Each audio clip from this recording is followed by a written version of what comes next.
in there, whether they hire them or they contract them out. That will be how they're going to make sure that all the policies and procedures are followed, so that you don't have situations where you know it sort of got jumbled up there. Okay. Another comment that was made during the course of that discussion last week, I think a question from council was asked, I think to Mr. Carlemere, something to the effect of, do we have any recourse or oversight or authority over the MUA? And the response was something like, was basically no, except appointment power. Is that true? There's no better oversight? I mean, if we see bad controls and bad processes and... Well, once the MUA is an independent authority. Once council makes the appointment of the commissioners, they set their rates, they function on their own. We have no ability to step in and control how they operate the MUA, other than through the appointments. If there is some action or something that the council feels that they want to look into, the governing body does have investigatory powers, depending on the issues, to set that up. We can look into, as we did with this particular incident, but as far as managing them and directing them, that's their function. We cannot dictate to them. They do their audits, they follow the procurement statutes, they have the same requirements that the municipal council or government does. Does anyone have that authority? Or does like a CCMUA or state of New Jersey, or is there some board in the state of New Jersey? Statutory regulations that are there that are not being followed, and the state and a municipal governing body has certain authorities that they're not following statutory requirements, such as the procurement statutes. If they weren't following that and they were making appointments, and then you'd have some issues not only at the municipal level but at the state level. As far as the day-to-day operation, they have auditors that do their audit reports and check their financial statements. And, they have to comply with all state regulations on the sanitary sewer side as well as the compost side. They have to meet all those statutory requirements from engineering to legislation. And they go under the requirements, correct me if I'm wrong, Tom, on the local finance board for any financial. They do. They're just like we are. They're under the DCA Division of Local Finance, Local Government Services. Right.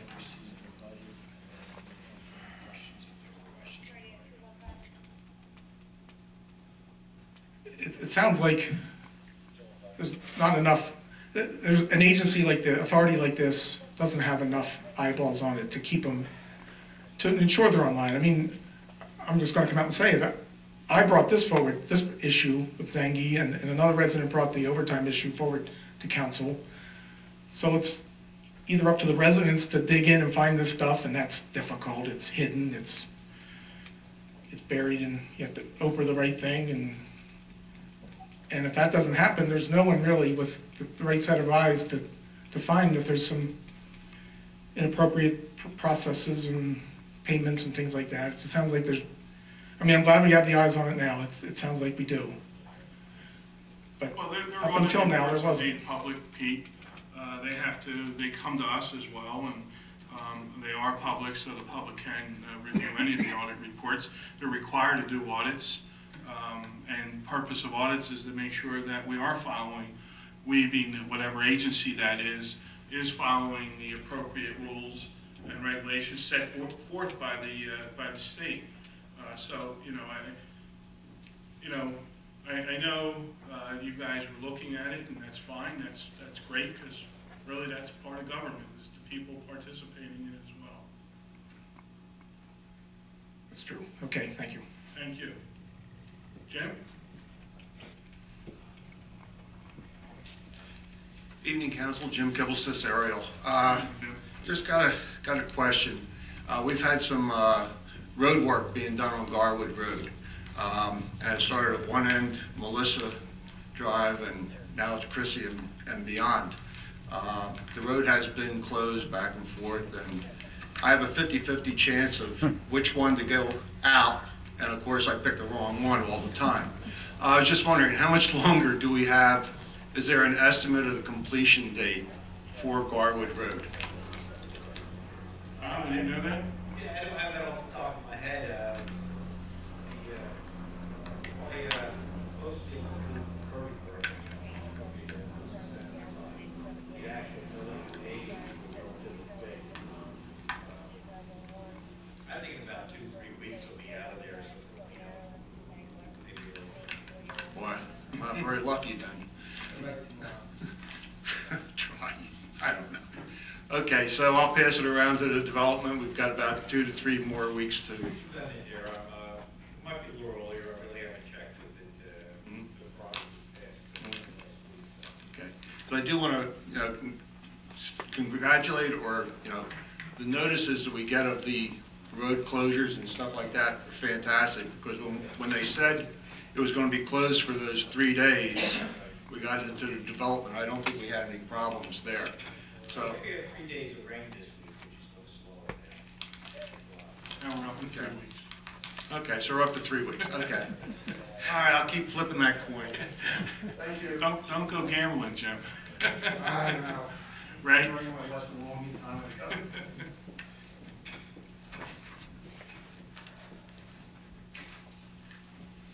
Hi again, Council Ray Polder, Ariel. Just to follow up on Pete's question. During the inquiry that was done on the GTMUA, and I apologize, I missed the workshop. I'm really not into the workshop thing. Mr. Benson's overtime, my understanding was that in that inquiry that was found to be okay. The terminology used in his contract was found to be legally acceptable. Well, the contract, which was, 201 to 206. yeah, so that contract had in it that he was allowed to acquire overtime and be paid for it. Yeah, it was a very general written contract, very sketchy or not as detailed as these contracts that followed that contract. But it specifically said, if I remember, you are entitled to each and every benefit of all employees receive under this contract. So that's all it said.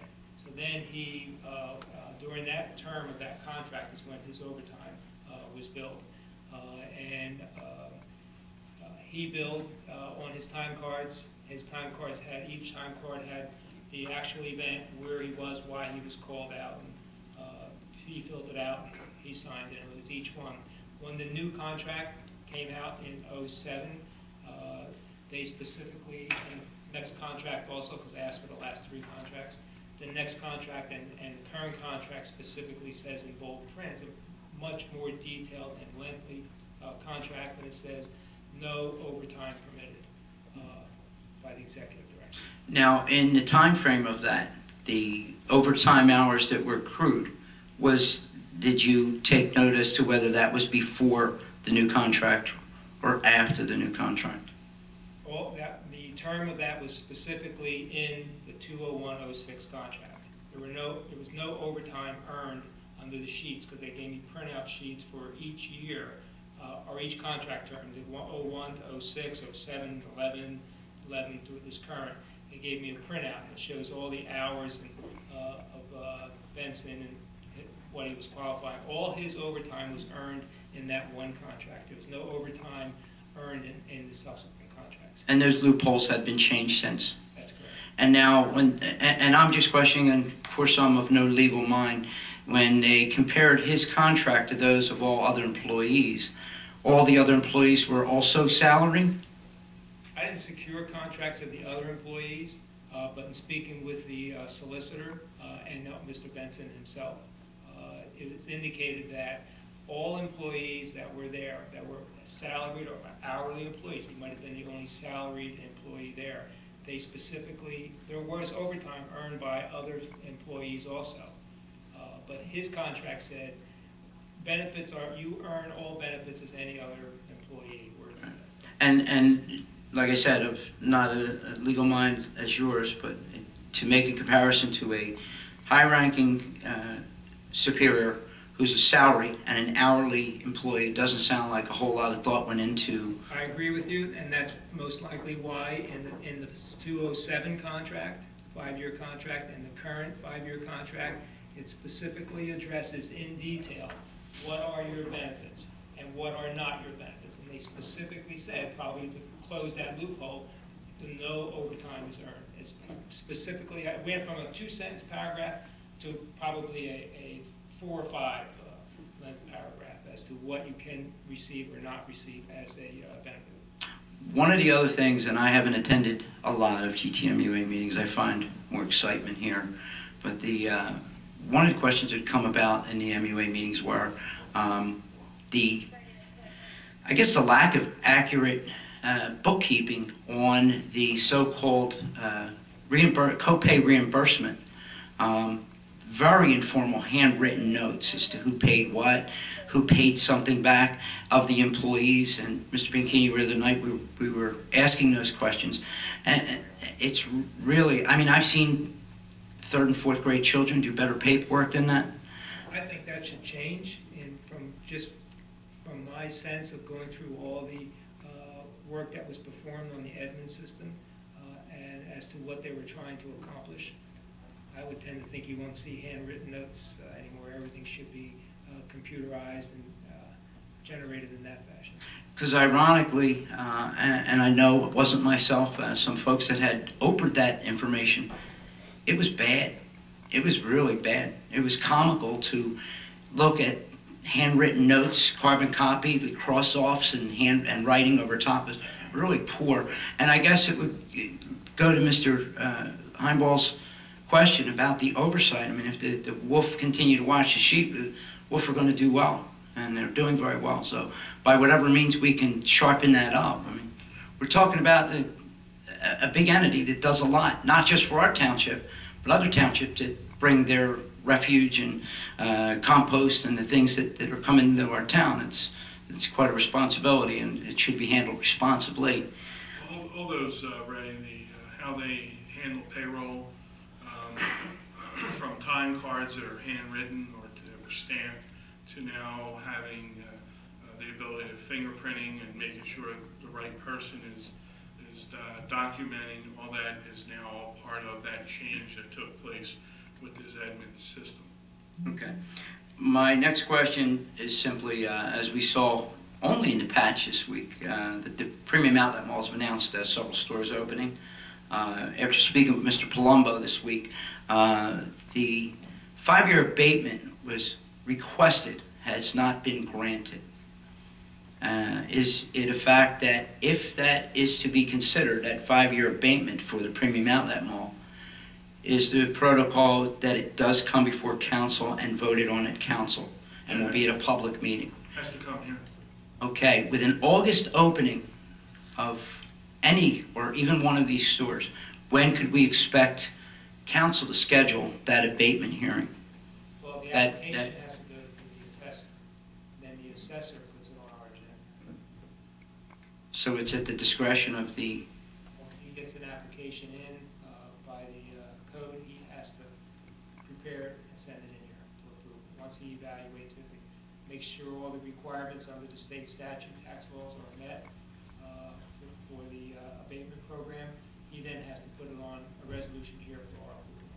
So we could theoretically have retailers moving into that outlet without the reassurance that they're going to have this abatement. Does that sound right? I can't answer that. But would it be safe to assume that the abatement proposal or acceptance by this body would come before any of these retail stores occupy even the first place? Could be, or it could be right after, depending on Is how. that tied in, Dave, or does it have to be tied in with the... My understanding is it comes in before. It would come in before. I guess just trying to think back over the many years, I've seen them come in after approval. But it has to come through the tax. We'll see in August, right? All right. Again, thank you. Thank you, Ray. Pete? All right, just one quick follow-up behind all Rainstorm Court to what Ray was asking about this tax abatement.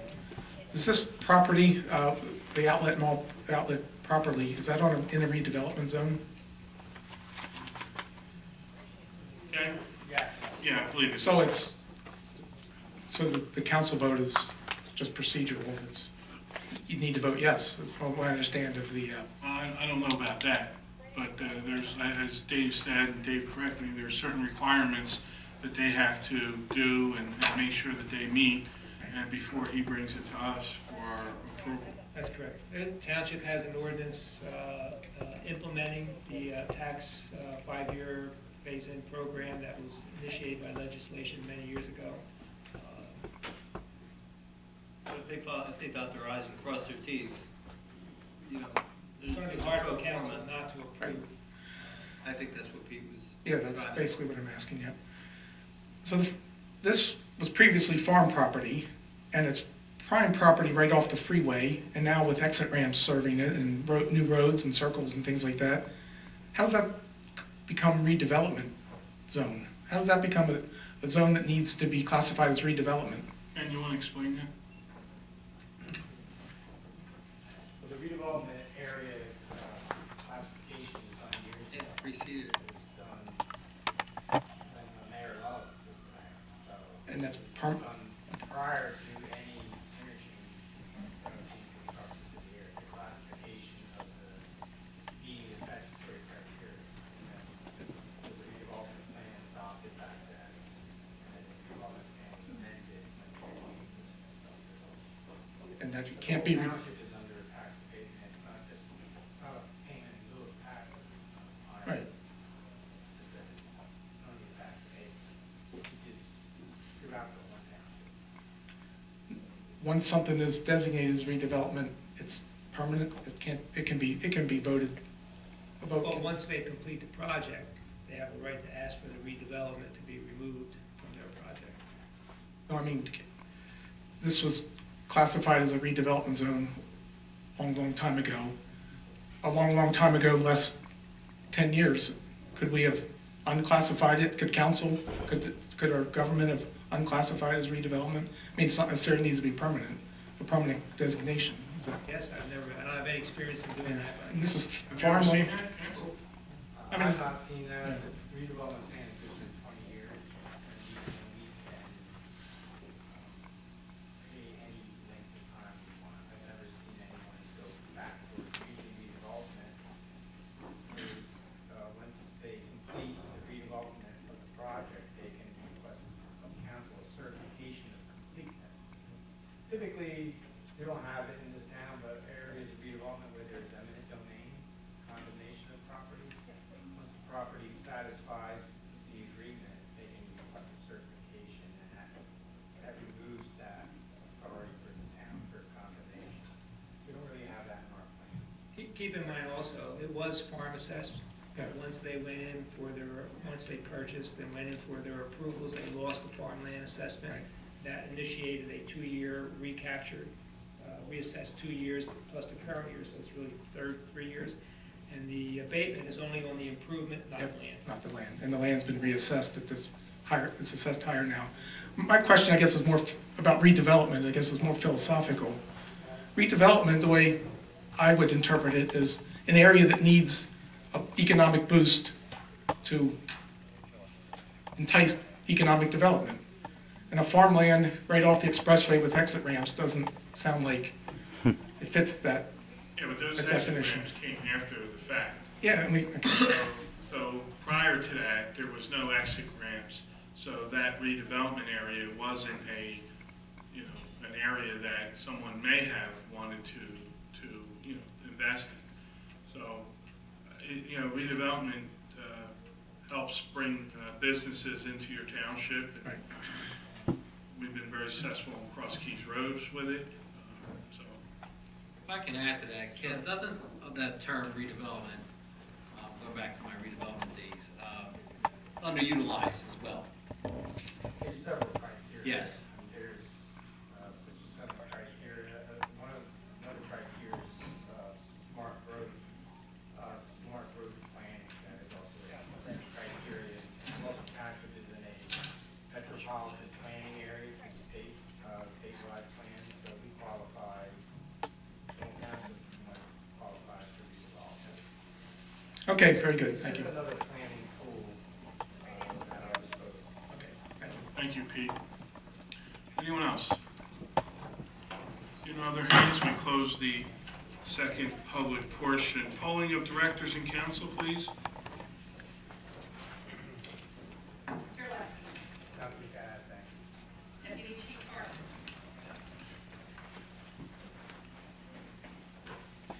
Mr. President, Council, Chief Earl is presently at a training seminar at the National Center for Missing and Exploited Children.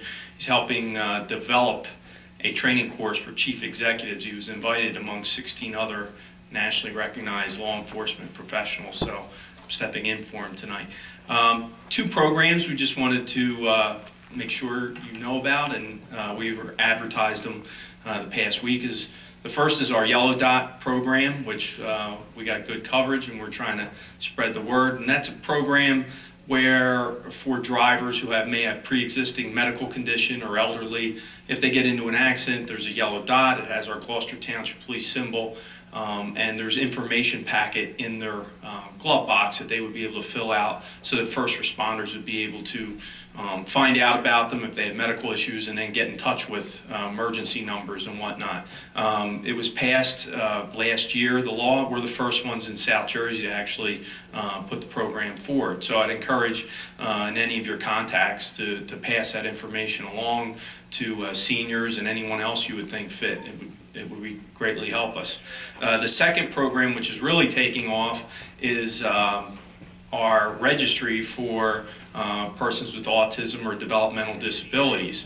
The InfoShare records management system that you allowed us to move forward with last year gave us great capabilities, and one of those capabilities is the ability to flag or mark a location for a person with disabilities. So we have forms that we're collecting, caregivers, parents, whatnot would complete this information.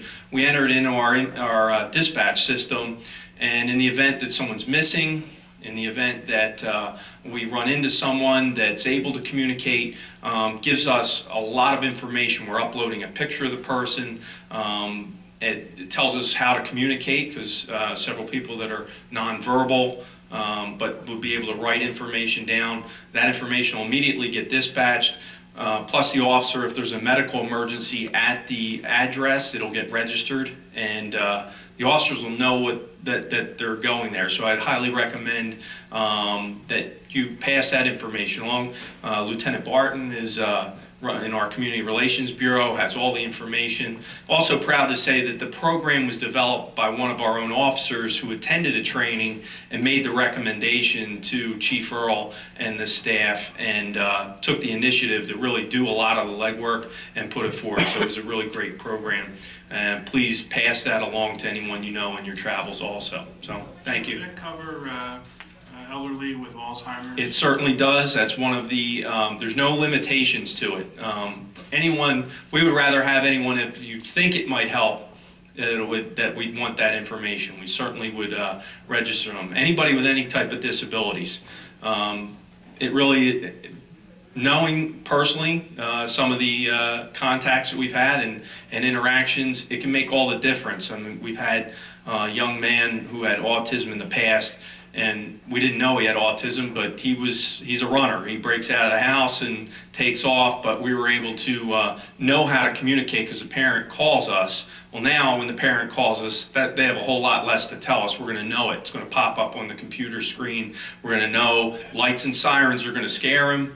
Loud noises are going to scare them. That's going to make them run further, faster, and whatnot. So we know how to help react and respond. So it's a great program. I appreciate it. It's all part of the records management and dispatch system that we turned on last year. So thank you for that. Have a good night. Thank you, Deputy Chief. Great job. Nothing to report. Nothing to report. Congratulations to the scholarship recipients, and thank you all for coming out tonight, and thank you for your comments. I'd like to thank everyone for coming out this evening. Thank you for your comments. I'd like to commend Orlando on the race that took place this past weekend. You can see by the recipients tonight his work is well thought out, noble, and needed. Thank you. would like to thank the Highland Wrestling team for their accomplishments. I think they did a great job on that. And also the scholarship committee, they work hard each year and they've raised an awful lot of money to help some of the families during the year. So I think that they should receive some recognition. Thank you. Two things I just wanted to touch on, what Deputy Chief Harkins mentioned about the Yellow Dot program. I shared your information. I am part of the Alzheimer's Association because of my mom, and that right now the Alzheimer's Association does where the person gets a bracelet, and you would have to call in at the 800 number to be able to get the caregiver's information, and they were so impressed with this Yellow Dot program, and I'm hoping for us as my family, it's huge because it's a big relief knowing that well, unfortunately, my family doesn't live in this township, but we're trying to work to get it other places, because it's a big relief that they can be more instantaneous in contacting the family should there need to be. So thank you for what you do. It's raising a lot of great conversations amongst other people in other towns to bring that to them, so thank you. And the other thing was someone questioned about the surveillance, the mobile thing. I believe, is that the same thing that you used at Gloucester, at our relay, the Gloucester Township relay? That comes up in conversation all the time on all the different Relay for Life events. That Gloucester Township is always brought up for the level of police presence that we have at our relay, and that last year we had that mobile, that command surveillance. People were so impressed by that, and it gave them such a greater sense of comfort and ease knowing that was out there, especially when you have such a large group of kids that are roaming around, and it's just a great relief, sense of security to them to know that that's there. So I think it is a great investment, and thank you for sharing it with us. Thank you, everyone. I want to congratulate Highland Wrestling on their accomplishments, the scholarship committee for the work that they do. Thank the individuals that supported the 5K race. We had 200 runners and walkers that day. Many thanks to the police department, public works, recreation department for being part of that. We had made a net of 10,000 plus, so we had 10,000 more to the kitty for scholarships. And lastly, this past Friday, Frankie, myself, and Glenn had an opportunity to see Chief Earl was sworn in as the president of the Camden County Chiefs Association, and to see the amount of respect that he garners from his colleagues, but also from his staff, who was there, probably about 30 deep there, as deputy chief. But it's wonderful to have that type of individual leading our police force. Everyone that works for him is a reflection upon his leadership. So thank you. Have a good evening, everyone. Yeah, I'd like to thank all the residents for attending tonight's meeting. Congratulations to Highland Wrestling. Highland's back on the map as a great wrestling high school. And again, this Black Horse Pike Regional School District does a great job in many different areas, including athletics. I'm going to ask the clerk to schedule the honoring of Timber Creek girls basketball as they won Group 3, and again, they continue to do a great job over in Timber Creek. So in the future, we'll be honoring that organization, that team. It was great, the chief, as Mr. Mercado stated, getting honored as the president of the Camden County Chiefs Association. I agree, the amount of respect, especially across the county, for not only Chief Earl, but for Gloucester Township and how we conduct our policing department and our philosophies have really gone a long way and throughout the state and probably outside the state. So congratulations to the chief, deputy chief, and the rest of the force. It was good to see that. I also had the opportunity on Saturday to go to a couple of baseball openings. Black Wequana's Little League opened, I think, for the 60th plus year. So they're still strong, doing well. And also Gloucester Township Baseball opened its season up. And I know prior to that, a couple weeks ago, Aerial Little League opened.